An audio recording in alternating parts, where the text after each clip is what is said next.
Menteri Sosial Saifullah Yusuf bersama Menteri Kesehatan Budi Gunadi Sadikin dan Kepala Daerah Seprovinsi Jawa Barat membahas penanganan pasca bencana di Komplek Pemerintah Daerah Cibinong, Kamis, tanggal 13 Maret tahun 2025. Gubernur Jawa Barat Deddy Mulyadi usai acara menjelaskan, kedua menteri hadir di hadapan para wali kota dan bupati se-Jawa Barat untuk menyamakan persepsi mengenai program-program pemerintah.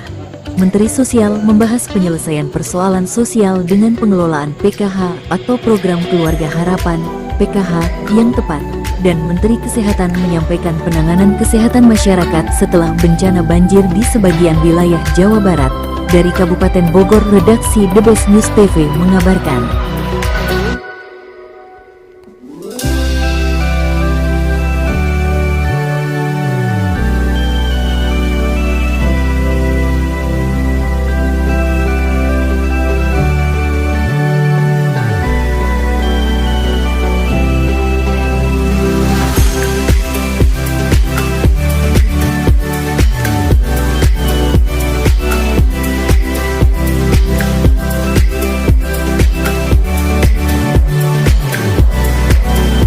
Bertemu dengan Menteri Sosial untuk menyelesaikan problem sosial di Jawa Barat, persoalan kemiskinan, persoalan pembangunan sekolah rakyat, kemudian juga pengelolaan PKH agar berbasis kinerja masyarakat yang dibantunya.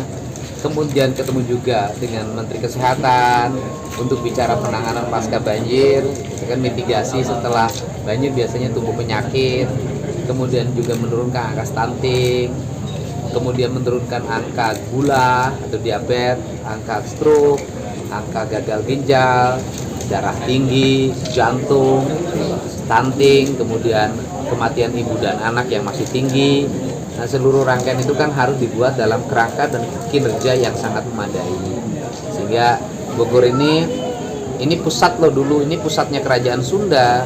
Jadi siapa yang berbuat baik di Bogor, maka dia akan menebarkan kebaikan ke berbagai tempat. Dan saya kembali menjadikan Bogor menjadi sentral berbagai kegiatan. Dan hari ini kita fokus juga, kita merehabilitasi berbagai problem lingkungan dimulai dari Bogor, karena hulunya ada di Bogor. Ya. Untuk wacana evaluasi RT/RW gimana Pak? Oh, sudah berjalan. Jadi gini, yang pertama adalah evaluasi moratorium ya. Jadi peraturan gubernur tentang larangan alih fungsi lahan hutan, lahan perkebunan, lahan daerah aliran sungai, lahan pesawahan sudah terverifikasi di Kementerian Dalam Negeri, dan hari Senin sudah bisa saya tanda tangani. Ada beberapa klausul yang harus dimasukkan. Itu. Terus kemudian yang kedua, Kementerian Perumahan dan Pemukiman juga akan mengeluarkan permen yang sama. Kemudian hari Senin kita ada pertemuan, sudah ada suratnya dengan Menteri ATR, kemudian Menteri PU untuk membahas tadi membebaskan daerah aliran sungai menjadi daerah yang dikuasai oleh negara dan digunakan untuk kepentingan masyarakat. Ini simultan nih. Hari ini juga kan Pak Prabowo sudah mulai berkomentar tentang sampah nih, sesuatu yang selama ini saya soroti. Artinya apa yang dilakukan di Jawa Barat ternyata itu mendapat sambutan arah dan kebijakan program yang hampir sama dengan kebijakan pemerintah pusat, sehingga kita ini bekerja terorkestrasi dengan para menteri, termasuk dengan para Menku, yang pada akhirnya ini akan memberikan kebaikan bagi kepentingan masyarakat juga. Pak, kalau ada rumah yang punya sertifikat itu gimana Pak? Ada beberapa tahapan ya. Yang pertama, kalau sertifikatnya di bawah 5 tahun maka dibatalkan sertifikatnya. Kemudian yang di atas di 5 tahun maka akan digunakan kerohiman, gitu loh ya. Jadi itu negosiasi yang berikutnya. Tetapi yang paling penting juga orang bersertifikat, tetapi juga harus menyadari dong, sertifikat Nurul lahir karena apa, tanahnya tanah siapa, kan ada riwayatnya. Tapi kita tidak bicara itulah. Kita bicara hari ini adalah negara harus mulai mengambil alih, memfungsikan kembali seluruh daerah aliran sungai yang itu haknya sungai. Gitu. Ada program reboisasi Pak? Kenapa? Ada program reboisasi untuk sungai. Reboisasi gini, konsepsi saya tentang sungai adalah satu, dinormalisasi, ya kan? Kemudian kedalamannya dikeruk lagi, dilebarkan, kemudian di pinggirnya ditanamin pohon khas yang menjadi endemik daerah itu. Ya. Contohnya Pak?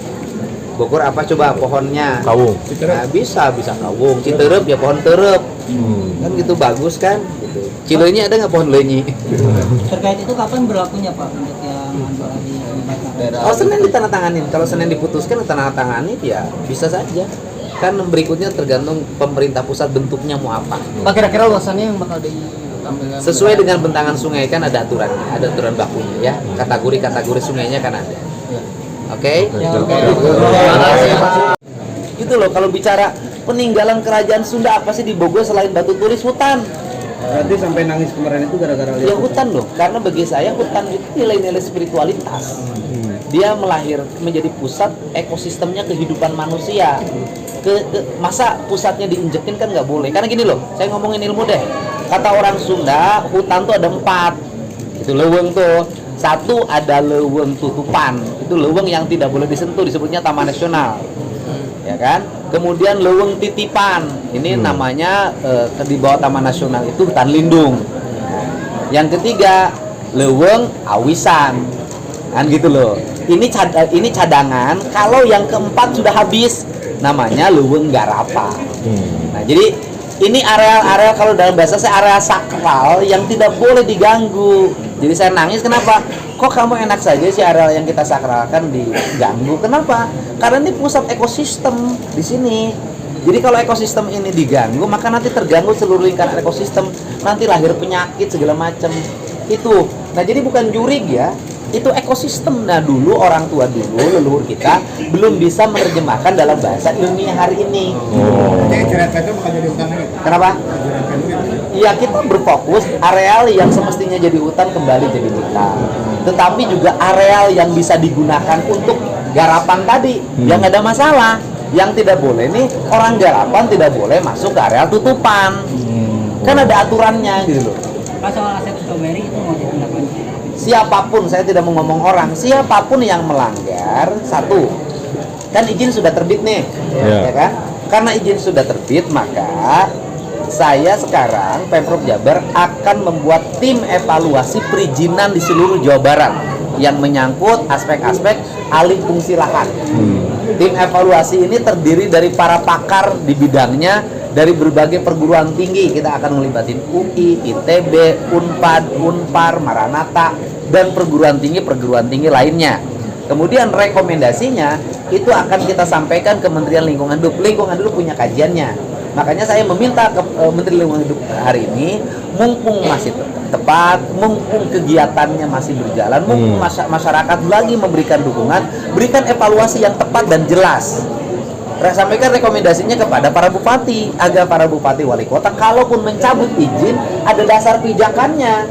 Tidak ganti bupati, ganti izin itu juga nggak boleh, ini regulasi dijaga. Yang berikutnya juga saya meminta, nih tadi saya sudah ngomongkan di media sosial, kepada Kementerian Kehutanan, Dirjen Penegakan Hukumnya. Jadi kalau memang areal vilanya, rumah makannya, hotelnya di areal hutan lindung yang dia tidak memberikan izin, jangan diplang, bongkar. Langsung bongkar ya? Gitu loh. Karena kebutuhan ekosistem hari ini bukan plang. Ekosistem itu butuh bongkar, bukan butuh plang. Gitu loh. Kalau sudah dibongkar, apa sih tujuannya? Kalau sudah dibongkar, airnya kan jatuh lagi ke tanah, meresap. Kalau diplang, nanti habis plang, bulan Juni musim kemarau, orang lupa lagi. Nanti musim hujan bikin plang lagi. Ya. Dan kemudian kasihan para bupatinya. Warga meminta bupati untuk membongkar, kan nggak boleh juga begitu ya.